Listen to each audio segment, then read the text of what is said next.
हमारे सांसद श्री पप्पू यादव जी ने भी इस बात को बताया था।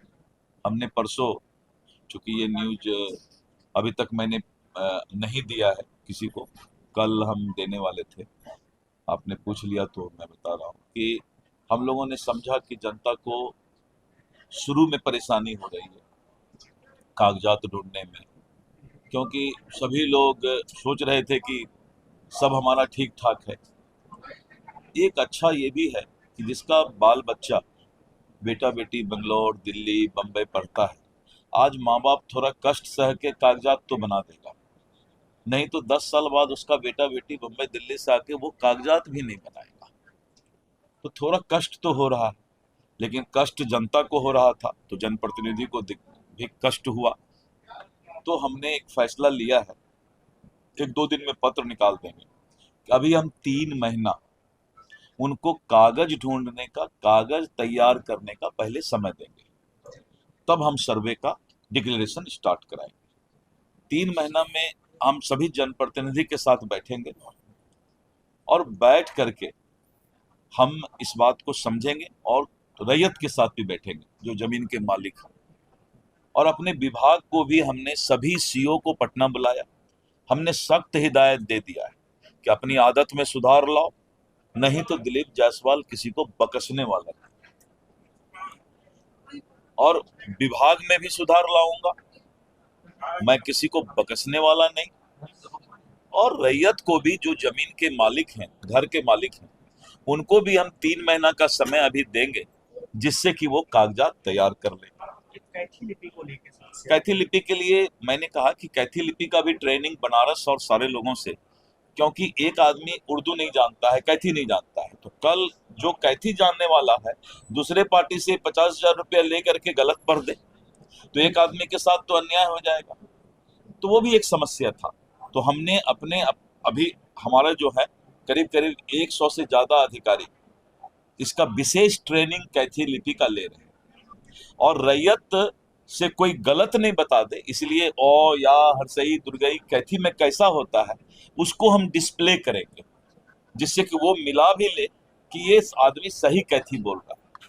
तो प्रत्येक सीओ ऑफिस में हम मुखिया को, सरपंच को, सब जगह वो एक भेजेंगे कैथी लिपि का हिंदी में और कैथी क्या होता है। तो ये सारा चीज करने में समय लगता है। तो ठीक इनका भी आया था ये विचार, मैं देखा इनका जब भी कुछ आता है तो सिंहेश्वर स्थान के लिए बोले, मैंने तुरंत ये किया, राजकीय उसको ये करना था। इनका आया तो ये जनता से चूंकि जुड़े हुए हैं, तो हमें लगा, बहुत जगह और भी बहुत जगह से खबर आया, तो अभी हम 3 महीना के लिए जनता को समय दे रहे हैं। सर्वे होगा, सर्वे इसलिए होगा कि जमीन का एक बार अगर भविष्य तय हो जाएगा तो थाना में 60% विवाद रुक जाएगा। सिविल कोर्ट में दादा केस करता है सिविल सूट, तो पोता को जजमेंट मिलता है, और बेचारा जमीन का मालिक जो है न्याय पाते पाते ऊपर चला जाता है। बंगाल ऐसी जगह में जहां कम्युनिस्ट का शासन जिस वक्त था 10 साल पहले, सर्वे हो गया और बंगाल में सारा चीज डिजिटल है, उड़ीसा में सारा चीज डिजिटल है, मध्य प्रदेश में डिजिटल है, सब जगह डिजिटल है। तो थोड़ा कष्ट तो होगा, लेकिन जो प्रॉब्लम था उस प्रॉब्लम को दूर करने के लिए एक बार 3 महीना का समय और विभाग को हिदायत कि कागजात तुम्हारे पास है तो तुम मांग क्यों रहे हो रैयत से भाई? अगर कागजात नहीं था तो ऑनलाइन रसीद कैसे काटे?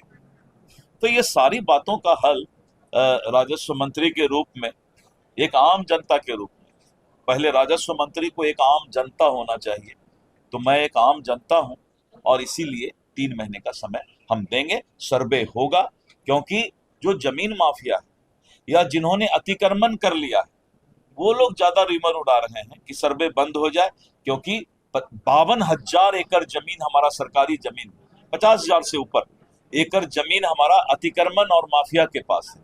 तो सर्वे होने से वो भेद खुल जाएगा, लाखों करोड़ की संपत्ति सरकार की।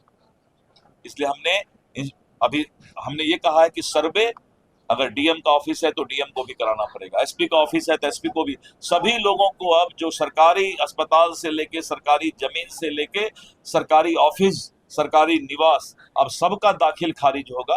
वो सरकार के नाम पर होगा, लेकिन पहले वो दाखिल खारिज नहीं कराते थे, तो सरकारी संपत्ति कोई ले भी लेता था तो केस नहीं हो पाता था। अभी हमने एक बहुत बड़ा स्कैंडल पकड़ा, और के पाठक हमारे राजस्व परिषद में हमारे विभाग में है, हमने उनको लगाया है इस चीज में कि बेतिया राज की अंतिम रानी निर्वंश थी, उनको कोई बच्चा नहीं।